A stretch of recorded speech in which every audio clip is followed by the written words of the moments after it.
అమ్మ, ఇక మకర రాశి వారికి ఈరోజు ఎలా ఉంది? మకర రాశిలోకి వచ్చిన నక్షత్రాలు తీసుకుంటే ఉత్తరాషాఢ, శ్రవణం, ధనిష్ట 2 పాదాలు.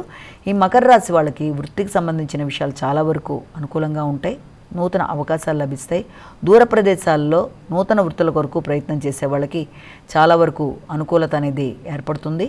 ముఖ్యంగా మీ యొక్క సంతాన వర్గానికి కానీ లేకపోతే మీకు కానీ దూర ప్రదేశాల్లో మిత్రుల సహకారంతో నూతన వృత్తుల కొరకు చేసే ప్రయత్నాలు అనుకూలంగా ఉంటాయి. మీ యొక్క ఆలోచనలు అలాగే మీ యొక్క అన్ని రకాల ఆలోచనలని కూడా మీ తోబుట్టువులతో పంచుకోవడానికి, వారితో కలిపి మాట్లాడి కొన్ని నిర్ణయాలు తీసుకోవడానికి అన్ని విధాల అనుకూలమైన రోజుగా భావించవచ్చు. కుంభరాశి.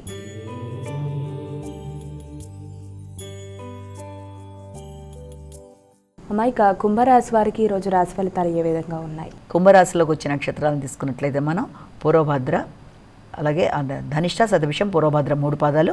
ఈ యొక్క కుంభరాశి వాళ్ళకి ఈ రోజున ప్రయాణాలకు అవకాశం అనేది, ఆకస్మికమైన ప్రయాణాలకు అవకాశం అనేది, చేస్తున్న పనిలో తాత్కాలికంగా ఏదైనా సెలవు పెట్టడం, అలాగే నూతన వృత్తుల కొరకు ఏదైనా దాని కొరకు అటెండ్ అవ్వడం లాంటిది, అలాగే తండ్రి యొక్క ఆరోగ్యం మీద కొంతవరకు శ్రద్ధ తీసుకుంటూ ఆ విషయంలో ఆలోచన చేయడం, కుటుంబానికి బంధుమిత్రుల యొక్క రాక అనేది ఏర్పడడం, అలాగే ఉన్నత విద్య కొరకు ప్రయత్నం చేసే విద్యార్థులకు కానీ, ఉన్నత విద్యలో ఏదైనా రిజల్ట్ అంటే పిహెచ్డి రిలేటెడ్గా ఏదైనా చేద్దాం అనుకుంటున్న వ్యక్తులకు కానీ ఇది కొంత అనుకూలతల్ని చూపిస్తూ ముందుకు వెళ్ళడానికి ఆస్కారం అనేది కనబడుతోంది.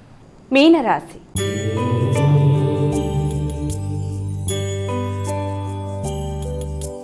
అమ్మ, ఇక చివరి రాశి అయినటువంటి మీనరాశి వారికి ఈరోజు ఎలా ఉంది? మీనరాశిలోకి వచ్చే నక్షత్రాలు తీసుకుంటే పూర్వభద్ర, ఉత్తరభద్ర, రేవతి.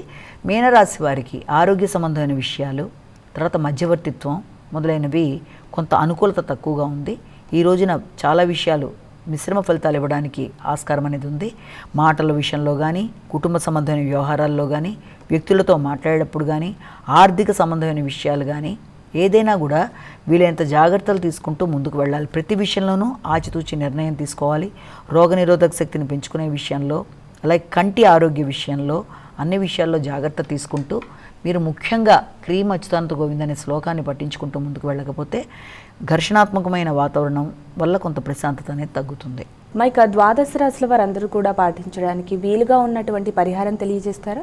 ద్వాదశ రాశుల వారి యొక్క పరిహారాన్ని గమనించినట్లయితే 12 రాశుల వారికి మేషరాశి నుంచి మీనరాశి వరకు ప్రతివారు కూడా ప్రతిరోజు చెప్పిన విధంగానే తమ తమ వ్యక్తిగత దైవాన్ని ప్రార్థించుకుంటూ ముందుకు వెళ్ళడం ఒకటి, అలాగే సమయము, దాంతోపాటుగా అవకాశము, ఆసక్తి అన్నీ ఉన్నప్పుడు తప్పనిసరిగా ఈ రోజున 12 రాశుల వారు కూడా ఈ రోజున హనుమంతుడికి సంబంధించింది ఏదైనా సరే హనుమాన్ చాలీసా కానీ, హనుమంతుడి దేవాలయాలు సందర్శించడం కానీ, అలాగే నరసింహస్వామికి సంబంధించిన స్తోత్రాలు, నరసింహస్వామికి సంబంధించిన దేవాలయాలు అవకాశం ఉన్నట్లయితే వెళ్ళినట్లయితే అన్ని విధాల మానసిక శాంతి, ఏదైనా టెన్షన్స్ లాంటివి ఉంటే అవి తగ్గడం దానికి అవకాశం ఉంటుంది. కాబట్టి హనుమంతుని యొక్క స్తోత్రాలు ఒకవేళ చేయగలిగితే ఈ యొక్క హనుమాన్ చాలీసా 11 సార్లు చేసుకోవడం కూడా చాలా చాలా చక్కటి ఫలితాన్ని ఇస్తుందని ఇక్కడ మనం భావించాలి. అలాగే ప్రతిరోజు చెప్పినట్టే మనం చెప్పుకునే యొక్క రాశి ఫలితాలన్నీ ఒకే వ్యక్తిని ఉద్దేశించి చెప్పట్లేదు.